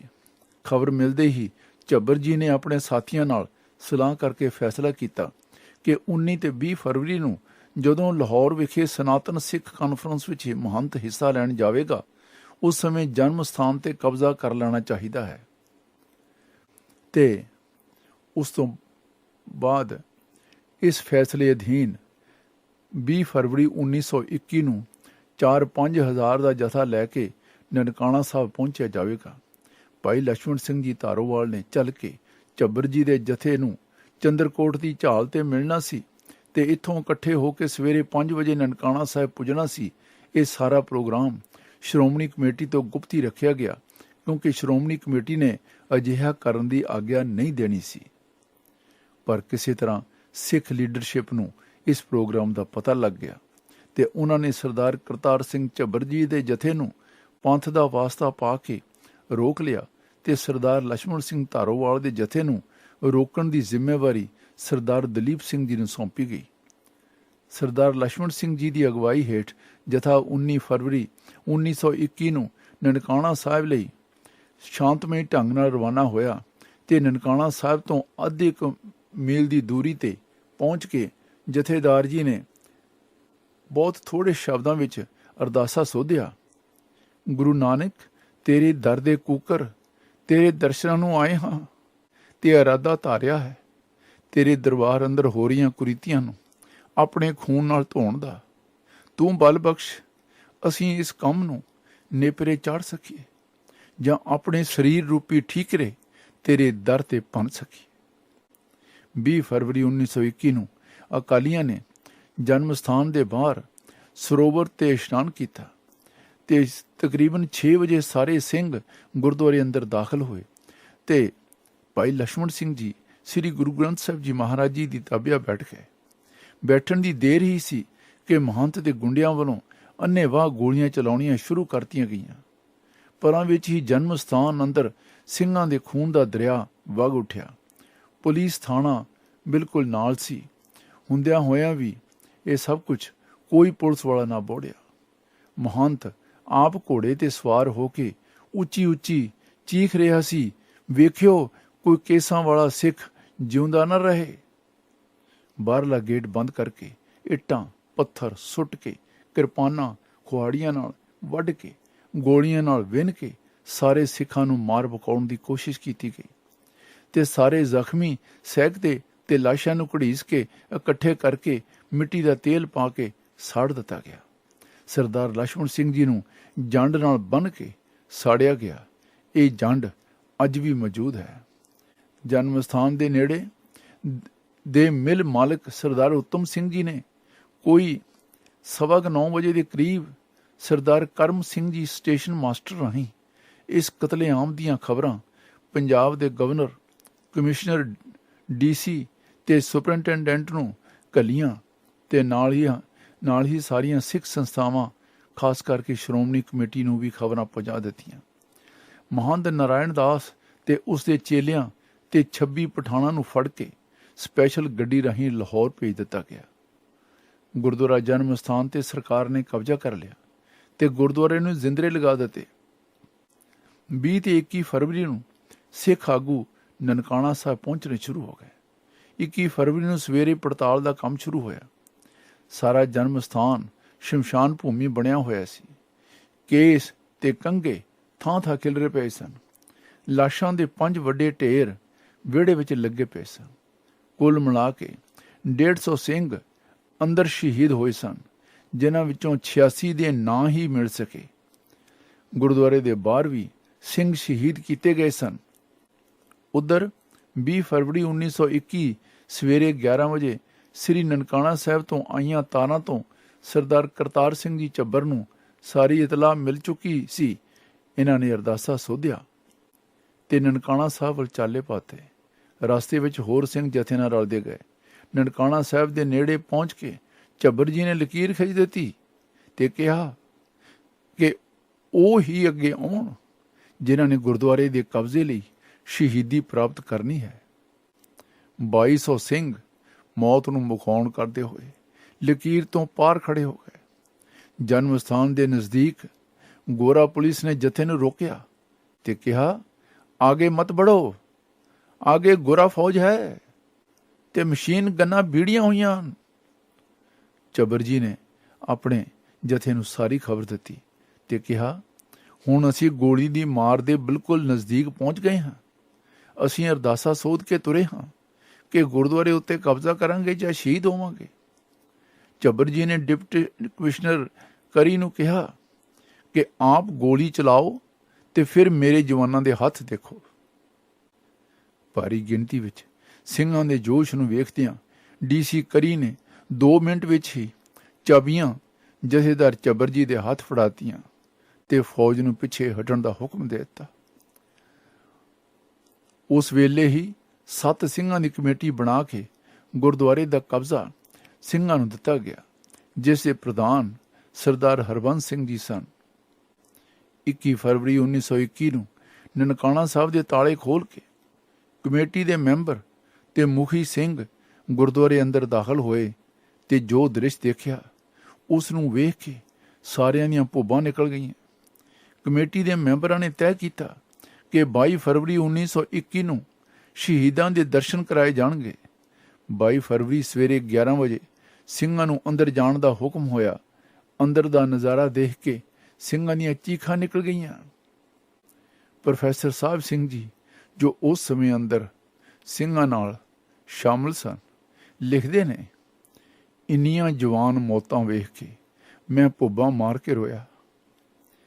ਇੰਨੇ ਘਰ ਉਜੜੇ ਤੇ ਉਹ ਵੀ ਇੰਨੀ ਬੇਰਹਿਮੀ ਨਾਲ, ਤੇ ਉੱਤੋਂ ਗੁਰੂ ਘਰ ਦੇ ਅੰਦਰ ਤੋਬਾ, ਕਹਿਰ ਹੀ ਕਹਿਰ ਸੀ। ਸੱਚ ਜਾਣੋ ਤਾਂ ਤੁਰਨ ਜੋਗਾ ਵੀ ਸਾਹ ਸੱਤ ਨਾ ਰਿਹਾ। ਜਦੋਂ ਮੈਂ ਗੁਰਦੁਆਰੇ ਅੰਦਰ ਗਿਆ ਤਾਂ ਭਾਈ ਹੀਰਾ ਸਿੰਘ ਜੀ ਕੀਰਤਨੀਏ ਉਸ ਗੁਰੂ ਗ੍ਰੰਥ ਸਾਹਿਬ ਜੀ ਮਹਾਰਾਜ ਜੀ ਦੀ ਤਾਬਿਆ ਬੈਠੇ ਸਨ, ਜਿਸ ਵਿੱਚ ਮਹੰਤ ਦੇ ਗੁੰਡਿਆਂ ਦੀਆਂ 7 ਗੋਲੀਆਂ ਵੱਜੀਆਂ ਸਨ। ਭਾਈ ਹੀਰਾ ਸਿੰਘ ਜੀ ਨੇ ਮੈਨੂੰ ਵੇਖ ਕੇ ਉੱਚੀ ਉੱਚੀ ਰੋ ਕੇ ਕਿਹਾ, ਭਾਈ ਸਾਹਿਬ ਸਿੰਘ ਜੀ, ਇਹ ਵੇਖੋ ਸਤਿਗੁਰੂ ਜੀ ਦੀ ਛਾਤੀ ਵੀ ਗੋਲੀਆਂ ਨਾਲ ਵੀ ਨਹੀਂ ਪਈ ਹੈ। ਅਸੀਂ ਦੋਵੇਂ ਜ਼ਾਰ ਰੋਏ। ਅਗਲੇ ਦਿਨ 23 ਫਰਵਰੀ ਨੂੰ ਸ਼ਾਮ 7 ਵਜੇ ਸ਼ਹੀਦਾਂ ਦਾ ਸੰਸਕਾਰ ਕੀਤਾ ਗਿਆ। 3 ਮਾਰਚ 1921 ਨੂੰ ਨਨਕਾਣਾ ਸਾਹਿਬ ਵਿਖੇ ਵੱਡਾ ਸ਼ਹੀਦੀ ਦੀਵਾਨ ਸਜਿਆ। ਉਸ ਦੀਵਾਨ ਵਿੱਚ ਜਥੇਦਾਰ ਕਰਤਾਰ ਸਿੰਘ ਜੀ ਚੱਬਰ, ਜਿਨ੍ਹਾਂ ਨੇ ਜਨਮ ਸਥਾਨ ਦੀਆਂ ਚਾਬੀਆਂ ਸਿੱਖੀ ਦਮ ਤੇ ਲਈਆਂ ਸਨ, ਨੇ ਕਿਹਾ, ਇਸ ਘਟਨਾ ਨੇ ਸਿੱਖਾਂ ਨੂੰ ਨੀਂਦਰ ਵਿੱਚੋਂ ਜਗਾ ਦਿੱਤਾ ਹੈ। ਹੁਣ ਆਜ਼ਾਦੀ ਵੱਲ ਤੁਰਨ ਲਈ ਸਿੱਖਾਂ ਨੂੰ ਤਿਆਰ ਹੋ ਜਾਣਾ ਚਾਹੀਦਾ ਹੈ। ਇਤਿਹਾਸ ਦੁਹਰਾਉਂਦਾ ਜ਼ਰੂਰ ਹੈ, ਪਹਿਲਾਂ ਵੀ ਸਿੱਖ ਕਤਲੇਆਮ ਹੋਇਆ ਸੀ। ਜੇ ਅੱਗੋਂ ਹੋਰ ਹੋਣ ਤੋਂ ਰੋਕਣਾ ਹੈ ਤਾਂ ਤਿਆਰ ਰਹਿਣਾ ਜ਼ਰੂਰੀ ਹੈ। ਅਸੀਂ ਹਰ ਸਦੀ ਕੁਰਬਾਨੀ ਨਹੀਂ ਦੇਣੀ, ਇਸ ਲਈ ਢਿੱਲੇ ਨਹੀਂ ਪੈਣਾ। ਜੇ ਢਿੱਲੇ ਪੈਂਦੇ ਰਹੇ ਤਾਂ ਹੱਕ ਹਮੇਸ਼ਾ ਖੋਹੇ ਜਾਂਦੇ ਰਹਿਣਗੇ ਤੇ ਕੌਮ ਗੁਲਾਮ ਬਣਾ ਲਈ ਜਾਏਗੀ। ਸਾਕੇ ਤੋਂ ਬਾਅਦ ਇੱਕ ਸਰਕਾਰੀ ਅਖਬਾਰ ਨੇ ਨਵੰਬਰ 1920 ਵਿੱਚ ਲਿਖਿਆ ਸੀ ਕਿ ਗੁਰੂ ਨਾਨਕ ਸਾਹਿਬ ਦੇ ਆਗਮਨ ਪੁਰਬ ਦੇ ਸਾਲਾਨਾ ਮੇਲੇ ਤੇ ਨਨਕਾਣੇ ਦੇ ਗੁਰਦੁਆਰੇ ਤੇ ਅੱਤਵਾਦੀਆਂ ਵੱਲੋਂ ਭਾਵ ਸਿੱਖਾਂ ਵੱਲੋਂ ਵੱਡੇ ਹਮਲੇ ਵਾਸਤੇ ਜੋ ਰਾਹ ਅਪਣਾਇਆ ਗਿਆ ਸੀ, ਉਸ ਤੋਂ ਬਚਾਓ ਲਈ ਥੋੜ੍ਹੀ ਬਹੁਤ ਤਿਆਰੀ ਮਹੰਤਾਂ ਨੇ ਕੀਤੀ ਸੀ, ਜਿਸ ਸਦਕਾ ਵੱਡਾ ਹਾਦਸਾ ਹੋਣ ਤੋਂ ਬਚਾਓ ਹੋ ਗਿਆ ਤੇ ਅਮਨ ਅਮਾਨ ਨਾਲ ਲੰਘ ਗਿਆ। ਇਸ ਤੋਂ ਸਪਸ਼ਟ ਹੁੰਦਾ ਹੈ ਕਿ ਫਰਵਰੀ 1921 ਵਿੱਚ ਵਰਤੇ ਕਤਲੇਆਮ ਵਿੱਚ ਸਰਕਾਰ ਦੀ ਪੂਰੀ ਸ਼ਹਿ ਸੀ। ਇਸ ਮਾਮਲੇ ਵਿੱਚ ਮਿਸਟਰ ਕਿੰਗ ਦੀ ਰਿਪੋਰਟ ਨੇ ਸਪਸ਼ਟ ਕੀਤਾ ਕਿ ਮਹੰਤ ਦੀਆਂ ਤਿਆਰੀਆਂ ਬਾਰੇ ਸਰਕਾਰ ਨੂੰ ਸਾਰਾ ਪਤਾ ਸੀ। ਇਹ ਸਰਕਾਰੀ ਤੌਰ ਤੇ ਗਲਤ ਖਬਰ ਫੈਲਾਈ ਗਈ ਕਿ ਅਕਾਲੀ ਨਨਕਾਣਾ ਸਾਹਿਬ ਤੇ ਹਮਲਾ ਕਰਨ ਲਈ ਆਏ ਸਨ। ਪੁਲਿਸ ਮਹਿਕਮੇ ਦੇ ਸਰਕਾਰੀ ਕਾਗਜ਼ਾਂ ਵਿੱਚ ਦਰਜ ਮਿਲਿਆ ਕਿ ਮਹੰਤ ਮੰਨਿਆ ਸੀ ਕਿ ਇਹ ਸਾਰਾ ਕੁਝ ਉਸਨੇ ਸਰਕਾਰੀ ਸ਼ਹਿ ਤੇ ਹੀ ਕੀਤਾ ਸੀ। ਸਰਕਾਰ ਨੇ ਹਮੇਸ਼ਾ ਦੀ ਤਰ੍ਹਾਂ ਗਵਾਹਾਂ ਦੇ ਦਰਜ ਬਿਆਨਾਂ ਵਿੱਚ ਵੀ ਦੋਗਲੀ ਖੇਡ ਖੇਡੀ ਸੀ, ਕਿਉਂਕਿ ਸਰਕਾਰ ਸਿੰਘ ਸੰਘਰਸ਼ ਲਈ ਉੱਠੀ ਅਕਾਲੀ ਲਹਿਰ ਨੂੰ ਮਹੰਤਾਂ ਰਾਹੀਂ ਕੁਚਲਣਾ ਚਾਹੁੰਦੀ ਸੀ ਤੇ ਦੂਜੇ ਪਾਸੇ ਸਿੱਖਾਂ ਦੀਆਂ ਨਜ਼ਰਾਂ ਵਿੱਚ ਨੀਵਾਂ ਹੀ ਨਹੀਂ ਹੋਣਾ ਚਾਹੁੰਦੀ ਸੀ। ਇਸ ਮਹਾਨ ਸ਼ਹੀਦੀ ਸਾਕੇ ਦੀ ਸਭ ਤੋਂ ਵੱਡੀ ਦੇਣ ਸੀ ਕਿ ਇਸ ਨੇ ਸਿੱਖਾਂ ਦੇ ਦਿਮਾਗਾਂ ਵਿੱਚੋਂ ਰਾਜ ਦੀ ਤਾਬੇਦਾਰੀ ਤੇ ਵਫਾਦਾਰੀ ਦਾ ਗੰਧ ਧੋ ਦਿੱਤਾ ਸੀ ਤੇ ਅਕਾਲੀਆਂ ਨੂੰ ਮਹੰਤ ਅੰਗਰੇਜ਼ ਵਿੱਚ ਕੋਈ ਫਰਕ ਨਜ਼ਰ ਨਾ ਆਉਣਾ ਵੀ ਸ਼ੁਰੂ ਹੋ ਗਿਆ। ਇਹਨਾਂ ਘਟਨਾਵਾਂ ਦਾ ਲਾਭ ਤਾਂ ਹੀ ਉਠਾਇਆ ਜਾ ਸਕਦਾ ਹੈ ਜੇ ਵਰਤਮਾਨ ਸਮੇਂ ਗੁਰਦੁਆਰਾ ਪ੍ਰਬੰਧ ਨੂੰ ਸੁਧਾਰ ਹਿੱਤ ਯਤਨ ਕੀਤੇ ਜਾਣ। ਅੱਜ ਜੋ ਸਵਾਲ ਸਾਡੇ ਸਾਹਮਣੇ ਹਨ, ਖਾਲਸਾ ਜੀ, ਉਹਨਾਂ ਦਾ ਵਿਸ਼ਲੇਸ਼ਣ ਕਰਨਾ ਵੀ ਬਹੁਤ ਜ਼ਰੂਰੀ ਹੈ। ਪਹਿਲਾ ਸਵਾਲ ਕੀ ਹੈ? ਕਿ ਉਸ ਸਮੇਂ ਮਹੰਤਾਂ ਵੱਲੋਂ ਗੁਰਦੁਆਰਿਆਂ ਦੀ ਆਮਦਨ ਤੇ ਗੁਰਦੁਆਰਿਆਂ ਅੰਦਰ ਹੋ ਰਹੀਆਂ ਮਨਮਤਾਂ ਨੂੰ ਰੋਕਣ ਵਾਲੀ ਸ਼੍ਰੋਮਣੀ ਗੁਰਦੁਆਰਾ ਪ੍ਰਬੰਧਕ ਕਮੇਟੀ ਅੱਜ ਆਪ ਉਸੇ ਰਾਹ ਤੇ ਤਾਂ ਨਹੀਂ ਤੁਰ ਪਈ? ਗੁਰਦੁਆਰਿਆਂ ਵਿੱਚ ਸ਼ਰਧਾਲੂਆਂ ਵੱਲੋਂ ਭੇਟ ਕੀਤੀ ਮਾਇਆ ਨੂੰ ਅੱਜ ਸਿੱਖ ਵਿਰੋਧੀ ਝੂਠੇ ਸਾਧ ਦੀ ਮੁਆਫੀ ਨੂੰ ਜਾਇਜ਼ ਕਰਾਰ ਦੇਣ ਲਈ ਇਸ ਕਮੇਟੀ ਨੇ 90 ਲੱਖ ਤੋਂ ਵੱਧ ਰਕਮ ਦੇ ਇਸ਼ਤਿਹਾਰ ਦੇ ਕੇ ਸਿੱਖ ਸੰਗਤਾਂ ਨਾਲ ਧਰੋ ਨਹੀਂ ਕਮਾਇਆ। ਦੂਜਾ ਪੁਆਇੰਟ, ਕਿ ਅੱਜ ਸਿੱਖ ਆਗੂ, ਕਮੇਟੀਆਂ ਜਾਂ ਸ਼੍ਰੋਮਣੀ ਜਥੇਬੰਦੀ ਪੰਥਕ ਫੈਸਲੇ ਲੈਣ ਦੇ ਯੋਗ ਹਨ ਜੋ ਕੌਮ ਲਈ ਸਹੀ ਮਾਰਗ ਦਰਸ਼ਨ ਕਰ ਸਕਣ? ਕੀ ਮੂਲ ਨਾਨਕਸ਼ਾਹੀ ਕੈਲੰਡਰ ਨੂੰ ਖਤਮ ਕਰਕੇ ਬ੍ਰਾਹਮਣੀ ਨਾਨਕਸ਼ਾਹੀ ਕੈਲੰਡਰ ਛਾਪ ਕੇ ਸਿੱਖ ਹਿੱਤਾਂ ਨਾਲ ਧੋਖਾ ਨਹੀਂ ਕੀਤਾ ਗਿਆ? ਤੀਜਾ ਨੁਕਤਾ, ਕਿ ਇਸ ਬਹਾਦਰ ਕੌਮ ਦੇ ਇਤਿਹਾਸ ਨੂੰ ਹੌਲੀ ਵਿਰੋਧੀਆਂ ਵੱਲੋਂ ਮਿਲਗੋਭਾ ਕਰਕੇ ਸਾਡੇ ਕੌਮੀ ਮਾਣਮੱਤੇ ਇਤਿਹਾਸ ਨੂੰ ਖਤਮ ਤਾਂ ਨਹੀਂ ਕੀਤਾ ਜਾ ਰਿਹਾ? ਅੱਜ ਗੋਬਿੰਦ, ਰਾਮਾਇਣ ਤੇ ਹੋਰ ਨਾਵਾਂ ਥੱਲੇ ਲਿਖੇ ਮਿਥਿਹਾਸ ਨੂੰ ਸਿੱਖ ਇਤਿਹਾਸ ਦਾ ਹਿੱਸਾ ਬਣਾ ਕੇ ਪੇਸ਼ ਕਰਨ ਪਿੱਛੇ ਕੋਈ ਵੱਡੀ ਸਾਜ਼ਿਸ਼ ਨਹੀਂ ਹੈ? ਚੌਥਾ ਨੁਕਤਾ, ਕਿ ਸ੍ਰੀ ਗੁਰੂ ਗ੍ਰੰਥ ਸਾਹਿਬ ਜੀ ਮਹਾਰਾਜ ਜੀ ਦੇ ਬਰਾਬਰ ਹੋਰ ਗ੍ਰੰਥਾਂ ਨੂੰ ਪ੍ਰਕਾਸ਼ ਕਰਕੇ ਸ੍ਰੀ ਗੁਰੂ ਗ੍ਰੰਥ ਸਾਹਿਬ ਜੀ ਮਹਾਰਾਜ ਜੀ ਦੀ ਮਾਣ ਪ੍ਰਤਿਸ਼ਠਾ ਨੂੰ ਘਟਾਉਣ ਦੀ ਕੋਸ਼ਿਸ਼ ਤਾਂ ਨਹੀਂ ਹੋ ਰਹੀ? ਪੰਜਵਾਂ ਪੁਆਇੰਟ, ਕਿ ਅੱਜ ਸ੍ਰੀ ਗੁਰੂ ਗ੍ਰੰਥ ਸਾਹਿਬ ਜੀ ਮਹਾਰਾਜ ਜੀ ਦੇ ਪਾਵਨ ਸਰੂਪਾਂ ਦੀ ਬੇਅਦਬੀ ਨਹੀਂ ਹੋ ਰਹੀ। ਅੱਜ ਗੁਰੂ ਗ੍ਰੰਥ ਸਾਹਿਬ ਜੀ ਮਹਾਰਾਜ ਜੀ ਦੀ ਵਿਚਾਰਧਾਰਾ ਦੇ ਉਲਟ ਕਰਾਮਾਤਾਂ, ਚੌਪਹਿਰਿਆਂ ਦੇ ਨਾਮ ਤੇ ਸਿੱਖ ਸੋਚ ਨੂੰ ਗੁਰੂ ਦੀ ਬਾਣੀ ਨਾਲੋਂ ਦੂਰ ਨਹੀਂ ਕੀਤਾ ਜਾ ਰਿਹਾ।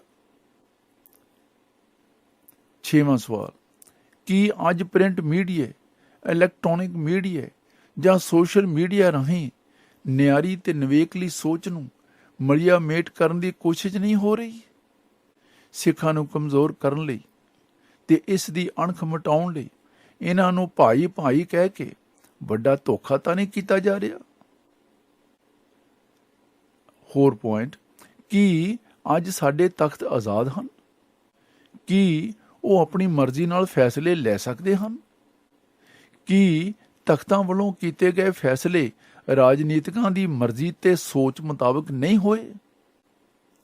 8ਵਾਂ ਪੁਆਇੰਟ, ਕੀ ਅੱਜ ਨੌਜਵਾਨ ਨੂੰ ਕੋਈ ਅਜਿਹਾ ਰੋਲ ਮਾਡਲ ਨਜ਼ਰ ਆ ਰਿਹਾ ਹੈ ਜਿਸ ਨੂੰ ਵੇਖ ਕੇ ਉਹਨਾਂ ਅੰਦਰ ਸਿੱਖੀ ਦੀ ਫੁਲਵਾੜੀ ਨੂੰ ਖਿੜਿਆ ਰੱਖਣ ਦੀ ਖਾਹਿਸ਼ ਜਾਗੇ? ਗੁਰੂ ਪਿਆਰਿਓ, ਸੱਚ ਤਾਂ ਇਹ ਹੈ ਕਿ ਮੌਜੂਦਾ ਸਮੇਂ ਗੁਰਦੁਆਰਾ ਪ੍ਰਬੰਧ ਦੀ ਹਾਲਤ ਇੰਨੀ ਗੰਭੀਰ ਬਣ ਚੁੱਕੀ ਹੈ ਕਿ ਜੇ ਸਾਰੇ ਪੱਖਾਂ ਤੇ ਗੰਭੀਰਤਾ ਨਾਲ ਵਿਚਾਰ ਕਰੀਏ ਤਾਂ ਇਹ ਸਮਝ ਆ ਜਾਏਗੀ ਕਿ ਇਸ ਢਾਂਚੇ ਵਿੱਚ ਬਹੁਤ ਸੁਧਾਰ ਕਰਨਾ ਪਵੇਗਾ। ਅੱਜ ਲੋੜ ਹੈ ਕਿ ਗੁਰਦੁਆਰਾ ਸੁਧਾਰ ਲਹਿਰ ਦੇ ਮੁਖੀਆਂ ਵਰਗੇ ਇਮਾਨਦਾਰ, ਸੂਝਵਾਨ, ਗੁਰਮਤਿ ਵਿੱਚ ਪ੍ਰਪੱਕ, ਜੀਵਨ ਵਾਲੇ, ਕੁਰਬਾਨੀ ਵਾਲੇ ਅਤੇ ਹਰ ਲਾਲਚ ਤੋਂ ਉੱਪਰ ਅਣਖੀਲੇ ਲੀਡਰਾਂ ਦੀ ਜੋ ਕੌਮ ਨੂੰ ਸਹੀ ਰਾਹ ਦੱਸ ਸਕਣ ਅਤੇ ਗੁਰਦੁਆਰਿਆਂ ਨੂੰ ਮੁੜ ਕੇ ਧਰਮਸ਼ਾਲਾ ਅਤੇ ਸਿੱਖੀ ਦੇ ਪ੍ਰਚਾਰ ਦੇ ਕੇਂਦਰ ਬਣਾ ਸਕਣ, ਤਾਂ ਜੋ ਆਉਣ ਵਾਲੀ ਪੀੜ੍ਹੀ ਤੱਕ ਸਿੱਖੀ ਸਹੀ ਰੂਪ ਵਿੱਚ ਪਹੁੰਚਾਈ ਜਾ ਸਕੇ। ਖਾਲਸਾ ਜੀ, ਹਾਲੇ ਵੀ ਸਮਾਂ ਹੈ। ਯੋਗ ਅਗਵਾਈ ਵਾਲੀ ਸਿਆਸੀ ਤਾਕਤ ਬਣਨ ਵੱਲ ਧਿਆਨ ਦੇਈਏ, ਨਹੀਂ ਤਾਂ ਹੋਰ ਸਾਕਾ ਫਿਰ ਵੀ ਵਾਪਰ ਸਕਦਾ ਹੈ। ਆਓ ਇਕੱਠੇ ਕਰਨ ਲਈ ਕੌਮੀ ਪਤੰਗਿਆਂ ਨੂੰ ਸਾਂਝ ਪ੍ਰੀਤ ਦੀ ਸ਼ਮਾ ਜਗਾ ਦਈਏ। ਜਥੇਦਾਰੀਆਂ ਵੀ ਫੇਰ ਸਾਂਭ ਲਾਂਗੇ, ਪਹਿਲਾਂ ਗੈਰਾਂ ਦੀ ਛੱਟ ਤਾਂ ਲਾ ਦਈਏ। ਅਰਸ਼ੀ ਦਾਤੇ ਦੇ ਉੱਚੇ ਸਕੂਲ ਵਿੱਚੋਂ ਸਬਕ ਸਾਂਝ ਦਾ, ਪ੍ਰੇਮ ਦਾ ਸਿੱਖ ਲਈਏ। ਚੰਦਰੀ ਫੁੱਟ ਨੂੰ ਘਰੋਂ ਹੈ ਬਾਹਰ ਕੱਢਣਾ, ਇਸ ਸਤਰ ਨੂੰ ਦਿਲਾਂ ਤੇ ਲਿਖ ਲਈਏ। ਚੰਦਰੀ ਫੁੱਟ ਨੂੰ ਘਰਾਂ ਤੋਂ ਬਾਹਰ ਕੱਢਣਾ, ਇਸ ਸਤਰ ਨੂੰ ਦਿਲਾਂ ਤੇ ਲਿਖ ਲਈਏ। ਸਰਦਾਰ ਹਰਜੀਤ ਸਿੰਘ ਜੀ, ਜੋ ਕਿ ਜਿਨ੍ਹਾਂ ਨੇ ਇਹ ਲਫ਼ਜ਼ ਸਾਡੇ ਨਾਲ ਸਾਂਝੇ ਕੀਤੇ, ਗੁਰੂ ਮਹਾਰਾਜ ਬਖਸ਼ਿਸ਼ ਕਰਨ ਤੇ ਸਾਡੇ ਹਿਰਦਿਆਂ ਵਿੱਚ ਕੋਈ ਵੀ ਚਿੰਨ੍ਹ ਉੱਠੇ, ਤਾਂ ਕਿ ਅਸੀਂ ਉਸ ਖੁਸ਼ਬੂ ਦਾ ਜੋ ਮਾਣ ਆਨੰਦ ਹੈ ਉਹ ਆਪਣੀ ਪਨੀਰੀ ਨੂੰ, ਆਪਣੀ ਜਵਾਨੀ ਨੂੰ ਦੇ ਸਕੀਏ। ਹੋਈਆਂ ਗਲਤੀਆਂ ਦੀ ਖਿਮਾ। ਵਾਹਿਗੁਰੂ ਜੀ ਕਾ ਖਾਲਸਾ, ਵਾਹਿਗੁਰੂ ਜੀ ਕੀ ਫਤਿਹ। ਹਾਂਜੀ, ਇਹ ਆਵਾਜ਼ ਰੇਡੀਓ ਸਿੰਘਨਾਥ ਦੀ ਆਵਾਜ਼ ਹੈ ਜੀ। ਤੇ ਰੇਡੀਓ ਸਿੰਘਨਾਥ ਤੋਂ ਇਸ ਵੇਲੇ ਗੁਰਬਾਣੀ ਵਿਚਾਰ ਪ੍ਰੋਗਰਾਮ ਪੇਸ਼ ਕੀਤਾ ਜਾ ਰਿਹਾ ਹੈ ਤੇ ਤੁਹਾਡੀ ਸੇਵਾ 'ਚ ਹਾਜ਼ਰ ਹੈ ਜਸਵੀਰ ਸਿੰਘ। ਤੇ ਗੁਰੂ ਮਹਾਰਾਜ ਦੀ ਬਖਸ਼ਿਸ਼ ਦੇ ਨਾਲ ਸਾਡੀ ਕੋਸ਼ਿਸ਼ ਹੈ ਕਿ ਵੱਧ ਤੋਂ ਵੱਧ ਅਸੀਂ ਉਸ ਮਾਲਕ ਦੀ ਸਿਫਤ ਸਲਾਹ ਘਰ ਘਰ ਤੱਕ ਪਹੁੰਚਾ ਸਕੀਏ। ਤੇ ਗੁਰੂ ਮਹਾਰਾਜ ਨੇ ਸਾਨੂੰ ਇਹ ਮੌਕਾ ਪ੍ਰਦਾਨ ਕੀਤਾ ਹੈ ਤੇ ਇਸ ਮੌਕੇ ਨੂੰ ਅਜਾਈਂ ਨਾ ਗਵਾ ਕੇ ਵੱਧ ਤੋਂ ਵੱਧ ਗੁਰੂ ਕੇ ਸਿੱਖਾਂ ਦੇ ਅੰਦਰ ਇਹ ਅਸੀਂ ਇੱਕ ਆਸ ਜਿਹੜੀ ਹੈ ਉਹ ਪੈਦਾ ਕਰੀਏ, ਤਾਂ ਕਿ ਸਾਰੀ ਕੌਮ ਇਕੱਠੇ ਹੋ ਕੇ ਇਸ ਮਿਸ਼ਨ ਨੂੰ ਉਹ ਅਮਲੀ ਜਾਮਾ ਪਹਿਨਾ ਸਕੀਏ, ਜੋ ਕਿ ਸਾਡੇ ਬਜ਼ੁਰਗਾਂ ਨੇ ਸਾਡੇ ਲਈ ਕੀਤਾ। ਮੇਰੇ ਪਾਤਸ਼ਾਹ ਰਹਿਮਤਾਂ ਕਰਨ ਤੇ बहुत बहुत धन्यवाद। गुरु महाराज सानू चढ़दी कला बख्शिश करन। हाँ जी, ये ढाडी वार भाई सतनाम सिंह जी बुधन वालिया दा जथा गायन कर रहा सी ते जो सिख मरीदां दी आवाज़ वो तुसीं पहलां सरवण कीती। मैं कोशिश की सरदार हरजीत सिंह जी दे विचारां दे राहीं उस स्थान बारे जो कुछ होया ते उतों असीं हुण मौजूदा की सिक्ख्या लेनी है, की असीं सुधार करने हैं। गुरु महाराज बख्शिश करन ते सानू उस अकाल पुरख वाहिगुरू जी दा ऊट आसरा लेके। सब तो वड्डी चीज़ है फेथ। अज जो साडी हालत है, सब तो वड्डी घाट यही है कि असीं सिख तां जरूर कहाउंदे हां, पर गुरु ते विश्वास, फेथ, सिदक वो साडे च घट गया है। क्योंकि सदा सिदक दे बेड़े पार हुंदे। ते जिन्हां मेरे वीरां भैणां नूं चेता होएगा कि जिस वेले फरवरी महीने दे विच जो लंघ के गया महीना, इसी महीने दे विच कई घटनावां ऐसियां होईयां ने जिन्हां ने सिख जो कौम, क्योंकि 10 फरवरी 1846 नूं जदों सभरावां दी लड़ाई दे विच सरदार शाम सिंह जी अटारी दी शहीदी दे नाल सिख राज दा आखिरी थंब भी डिग गया। ते उस वेले कादर यार ने एक बंद लिखिया, वो भी थोड़े नाल साझा करदा जावां। फे फौज विच बहुत सरदार नामी, फे फौज विच बहुत सरदार नामी, सिफत नहीं कर सकदा कुछ कहण वाला। एक दूजे दा सानी सरदार चतराई दे विच, एक दूजे दा सानी चतराई दे विच, लड़ाई विच पिछा ना रहन वाला। ऐ पर एक सरदार अजीब यारो, जख्म सामने मुंह ते सहन वाला। कादर यार जहान ते नाम रोशन, शाम सिंह अटारी दा रहन वाला, शाम सिंह अटारी दा रहन वाला। हाँ जी, ते एक सानू एक होर भी घाटा पिया कल, ਉਹਦੇ बारे भी सानू मैसेज भी आया साढ़े सत्कारयोग डॉक्टर गुरनाम सिंह जी का, ਜਿਹੜੇ मेरे वीर भैन जो सिक्खी नाल जुड़े हुए ने, उन्होंने पता साढ़े सत्कारयोग भाई साहब जी, भाई साहब भाई मदन सिंह जी जो कि बर्मिंघम विच रहिंदे सन, ते खास तौर पर मैनू ते सानू साडे भाई साहब जी डॉक्टर गुरनाम सिंह जी नूं सानू बच्चों वांगू उन्होंने असीसां ते प्यार दिता। ते उन्हां दी जिहड़ी खबर है वो भी मैं तुहाडे नाल सांझी कर देवां। डॉक्टर गुरनाम सिंह जी ने मैसेज लिखा है, प्यारे भाई जसवीर सिंह जी, गुरु फतेह। बड़े दुख नाल भाई मदन सिंह जी के अकाल चलाने की खबर सांझी कर रहा हाँ। पंथ के सच्चे विद्वान भाई मदन सिंह जी जो कि AKJ भाव अखंड कीर्तनी जथा UK के कन्वीनर सन, 93 साल की उम्र विच अकाल चलाना कर गए हैं। भाई साहब जी का जन्म 8 अक्तूबर 1931 नूं बंगा पंजाब विच होया सी।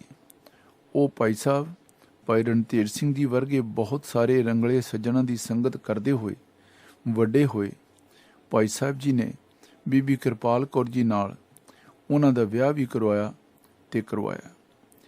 ਤੇ ਭਾਈ ਸਾਹਿਬ ਭਾਈ ਰਣਜੀਤ ਸਿੰਘ ਜੀ ਨੇ।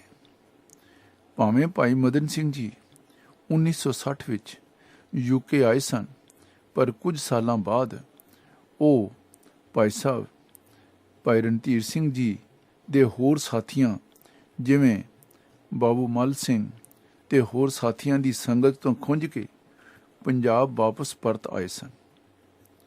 ਬਾਊ ਜੀ ਮੱਲ ਸਿੰਘ ਜੀ ਨੇ ਭਾਈ ਮਦਨ ਸਿੰਘ ਜੀ ਨੂੰ ਕੰਮ ਲੱਭਣ ਵਿੱਚ ਮਦਦ ਕੀਤੀ, ਕਿਉਂਕਿ ਉਹ ਪੜ੍ਹਾਈ ਤੋਂ ਬਾਅਦ ਆਰਥਿਕ ਤੌਰ ਤੇ ਸੰਘਰਸ਼ ਕਰ ਰਹੇ ਸਨ। ਬਾਊ ਮੱਲ ਸਿੰਘ ਦੀ ਮੌਤ ਤੋਂ ਬਾਅਦ ਉਹ ਫਿਰ UK ਚਲੇ ਗਏ, ਜਿੱਥੇ ਉਸਨੇ ਸ਼ੁਰੂ ਵਿੱਚ ਡਾਕਖਾਨੇ ਵਿੱਚ ਤੇ ਬਾਅਦ ਵਿੱਚ ਆਪਣੀ ਸੇਵਾ ਮੁਕਤੀ ਤੱਕ ਬ੍ਰਿਟਿਸ਼ ਰੇਲਵੇ ਵਿੱਚ ਕੰਮ ਕੀਤਾ। ਭਾਈ ਮਦਨ ਸਿੰਘ ਜੀ ਦੀ ਪੰਥ ਦੀ ਸੇਵਾ ਬਹੁਤ ਵੱਡੀ ਸੀ।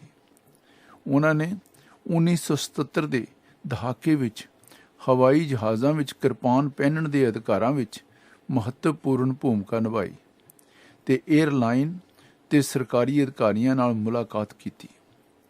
ਉਹ ਮੋਟਰਸਾਈਕਲਾਂ ਲਈ ਪਗੜੀ ਪਹਿਨਣ ਦੀ ਆਗਿਆ ਦੇਣ ਲਈ ਆਪਣੀਆਂ ਪਟੀਸ਼ਨਾਂ ਵਿੱਚ ਵੀ ਸਫਲ ਰਹੇ ਤੇ ਮਾਰਗਰਟ ਥੈਚਰ ਸਰਕਾਰ ਦੇ ਸਰਕਾਰੀ ਅਧਿਕਾਰੀਆਂ ਨਾਲ ਮੁਲਾਕਾਤ ਕੀਤੀ।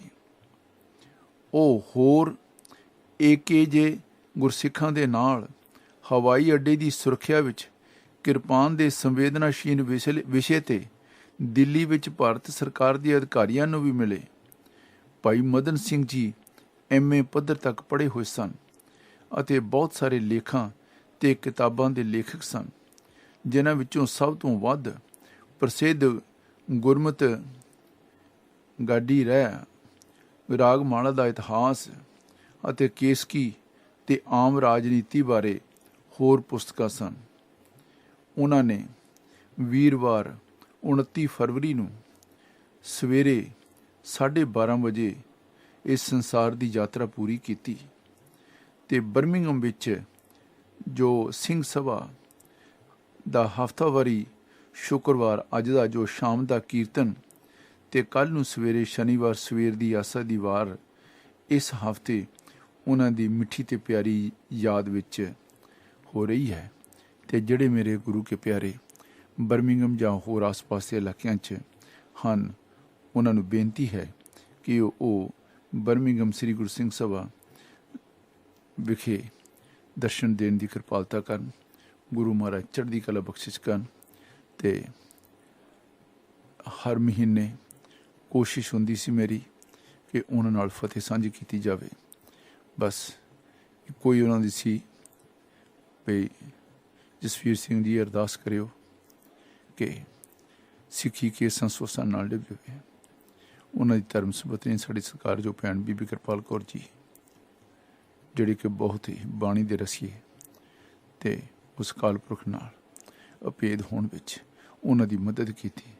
ਮੇਰੇ ਪਾਤਸ਼ਾਹ ਰਹਿਮਤਾਂ ਕਰਨ, ਗੁਰੂ ਮਹਾਰਾਜ ਸਾਨੂੰ ਚੜ੍ਹਦੀ ਕਲਾ ਬਖਸ਼ਿਸ਼ ਕਰਨ ਤੇ ਉਹਨਾਂ ਵੱਲੋਂ ਸ਼ੁਰੂ ਕੀਤੇ ਗਏ ਇਸ ਮਿਸ਼ਨ ਨੂੰ ਮੈਨੂੰ ਹਰ ਵਾਰੀ ਉਹ ਇਹੀ ਕਹਿੰਦੇ ਸੀ ਬਈ ਭਾਈ ਸਾਹਿਬ ਜੀ, ਆਪਾਂ ਨੇ ਇਸ ਰਸਤੇ ਤੋਂ ਨਹੀਂ ਹਟਣਾ। ਮੇਰੀ ਉਮਰ ਨਹੀਂ ਹੈ, ਮੈਂ ਹੁਣ ਕਾਫੀ ਬੁੱਢਾ ਹੋ ਚੁੱਕਾ ਹਾਂ, ਪਰ ਤੁਸੀਂ ਇਸ ਰਸਤੇ ਤੋਂ ਪਿੱਛੇ ਨਹੀਂ ਹਟਣਾ। ਅਕਾਲ ਪੁਰਖ ਤੁਹਾਡੇ ਸਿਰ ਤੇ ਹੈ। ਗੁਰੂ ਮਹਾਰਾਜ ਬਖਸ਼ਿਸ਼ ਕਰਨ। ਤੇ ਉਹਨਾਂ ਨੇ ਉੱਚੀ ਆਵਾਜ਼ ਵਿੱਚ ਜਦੋਂ ਮੇਰੇ ਬਾਰੇ ਉੱਥੇ ਉਹ ਗੱਲ ਵੀ ਹੋਈ ਤਾਂ ਉਸ ਵੇਲੇ ਜਿਹੜੇ ਮੇਰੇ ਨਾਲ ਨਹੀਂ ਵੀ ਸਹਿਮਤ ਸਨ, ਉਹਨਾਂ ਨੇ ਵੀ ਇੱਕੋ ਗੱਲ ਕਹੀ ਭਾਈ ਸਾਹਿਬ ਭਾਈ ਮਦਨ ਸਿੰਘ ਜੀ ਦੀ ਹਾਜ਼ਰੀ ਦੇ ਵਿੱਚ ਕਿ ਜਸਵੀਰ ਸਿੰਘ ਵਿਕਾਊ ਮਾਲ ਨਹੀਂ ਹੈ। ਗੁਰੂ ਮਹਾਰਾਜ ਬਖਸ਼ਿਸ਼ ਕਰਨ, ਸਾਡੇ ਐਸੇ ਗੁਰੂ ਕੇ ਪਿਆਰਿਆਂ ਨੂੰ ਚੜ੍ਹਦੀ ਕਲਾ ਬਖਸ਼ਣ, ਤਾਂ ਕਿ ਉਹਨਾਂ ਤੋਂ ਸੇਧ ਲੈ ਕੇ ਅਸੀਂ ਕੌਮ ਨੂੰ ਹੋਰ ਸੇਧ ਦੇ ਸਕੀਏ। ਹੋਈਆਂ ਗਲਤੀਆਂ ਦੀ ਖਿਮਾ ਵਾਹਿਗੁਰੂ ਮਿਹਰ ਕਰੇ।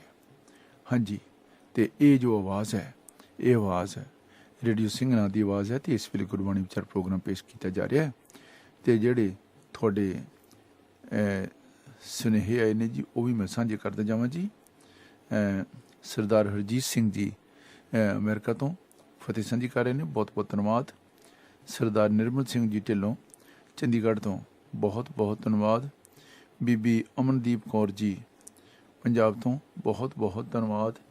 ਬੀਬੀ ਸੋਨੀਆ ਜੀ ਸਲੋਹ ਤੋਂ ਫਤਿਹ ਸਾਂਝੀ ਕਰ ਰਹੇ ਨੇ, ਬਹੁਤ ਬਹੁਤ ਧੰਨਵਾਦ। ਅਤੇ ਇਸੇ ਤਰ੍ਹਾਂ ਸਾਡੀ ਸਤਿਕਾਰਯੋਗ ਭੈਣ ਬੀਬੀ ਸਿਮਰ ਕੌਰ ਜੀ ਵੇਲਸ ਤੋਂ ਬਹੁਤ ਬਹੁਤ ਧੰਨਵਾਦ। ਅਤੇ ਸਰਦਾਰ ਅਜਮੇਰ ਸਿੰਘ ਜੀ ਇੰਡੀਆ ਤੋਂ ਬਹੁਤ ਬਹੁਤ ਧੰਨਵਾਦ ਫਤਿਹ ਸਾਂਝੀ ਕਰਨ ਲਈ। ਅਤੇ ਬਰਮਿੰਘਮ ਤੋਂ ਬੀਬੀ ਜੋਤੀ ਕੌਰ ਜੀ ਬਹੁਤ ਬਹੁਤ ਧੰਨਵਾਦ। ਵਾਹਿਗੁਰੂ ਜੀ ਕਾ ਖਾਲਸਾ ਵਾਹਿਗੁਰੂ ਜੀ ਕੀ ਫਤਿਹ। ਅਤੇ ਸਰਦਾਰ ਪੁਨੀਤ ਸਿੰਘ ਜੀ ਭੋਗਲ ਚੰਡੀਗੜ੍ਹ ਤੋਂ ਕਹਿੰਦੇ ਨੇ, ਧੰਨਵਾਦ ਅੰਕਲ ਜੀ, ਤੁਹਾਡਾ ਪ੍ਰੋਗਰਾਮ ਸੁਣ ਰਿਹਾ ਹਾਂ। ਥੈਂਕ ਯੂ ਜੀ। ਅਤੇ ਇਸੇ ਤਰ੍ਹਾਂ ਜੀ ਸਾਡੇ ਵੀਰ ਜੀ ਸਵਿਟਜ਼ਰਲੈਂਡ ਤੋਂ ਸਰਦਾਰ ਗੁਰਦੇਵ ਸਿੰਘ ਜੀ ਫਤਿਹ ਸਾਂਝੀ ਕਰ ਰਹੇ ਨੇ, ਬਹੁਤ ਬਹੁਤ ਧੰਨਵਾਦ ਭਾਈ ਸਾਹਿਬ ਜੀ।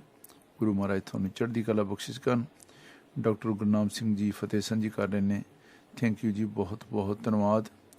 ਅਤੇ ਸਰਦਾਰ ਹਾਂਜੀ ਮੈਨੂੰ ਸੁਰਜੀਤ ਸਿੰਘ ਜੀ ਸਾਊਥਹੈਂਪਟਨ ਤੋਂ ਬਹੁਤ ਬਹੁਤ ਧੰਨਵਾਦ ਜੀ। ਅਤੇ ਸਾਡੇ ਸਤਿਕਾਰਯੋਗ ਵੀਰ ਜੀ ਗਿਆਨੀ ਗੁਰਦੀਪ ਸਿੰਘ ਜੀ ਕਹਿੰਦੇ ਜੀ, ਵਾਹਿਗੁਰੂ ਜੀ ਕਾ ਖਾਲਸਾ ਵਾਹਿਗੁਰੂ ਜੀ ਕੀ ਫਤਿਹ। ਅਕਾਲ ਪੁਰਖ ਸਿੰਘਨਾਦ ਪਰਿਵਾਰ ਦੇ ਸਾਰੇ ਹੀ ਸਰੋਤਿਆਂ ਨੂੰ ਚੜ੍ਹਦੀਆਂ ਕਲਾ ਬਖਸ਼ਣ ਜੀ, ਗੁਰਫਤਿਹ ਪ੍ਰਵਾਨ ਕਰਨੇ ਜੀ। ਗਿਆਨੀ ਜੀ ਬਹੁਤ ਬਹੁਤ ਧੰਨਵਾਦ ਅਸੀਸਾਂ ਦੇਣ ਲਈ। ਗੁਰੂ ਮਹਾਰਾਜ ਚੜ੍ਹਦੀ ਕਲਾ ਬਖਸ਼ਿਸ਼ ਕਰਨ। ਅਤੇ ਸਰਦਾਰ ਬਲਵਿੰਦਰ ਸਿੰਘ ਜੀ ਸਵਿਟਜ਼ਰਲੈਂਡ ਤੋਂ ਕਹਿੰਦੇ ਜੀ, ਵਾਹਿਗੁਰੂ ਜੀ ਕਾ ਖਾਲਸਾ ਵਾਹਿਗੁਰੂ ਜੀ ਕੀ ਫਤਿਹ।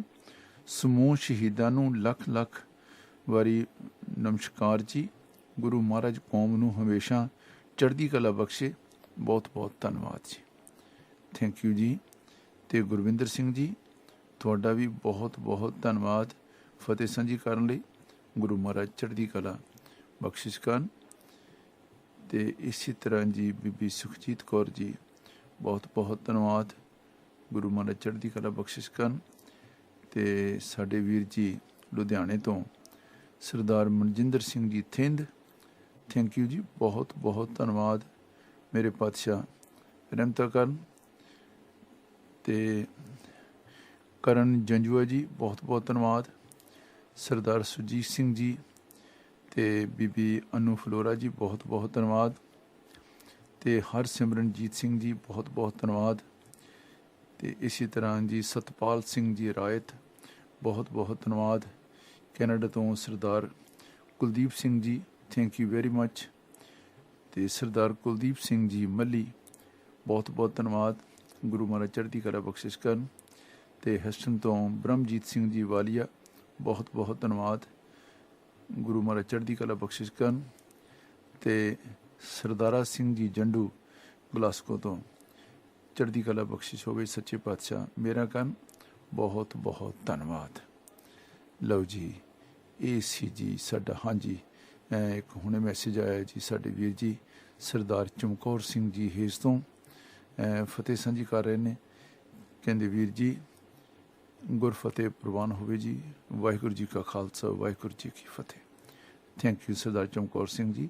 ਗੁਰੂ ਮਹਾਰਾਜ ਚੜ੍ਹਦੀ ਕਲਾ ਬਖਸ਼ਿਸ਼ ਕਰਨ।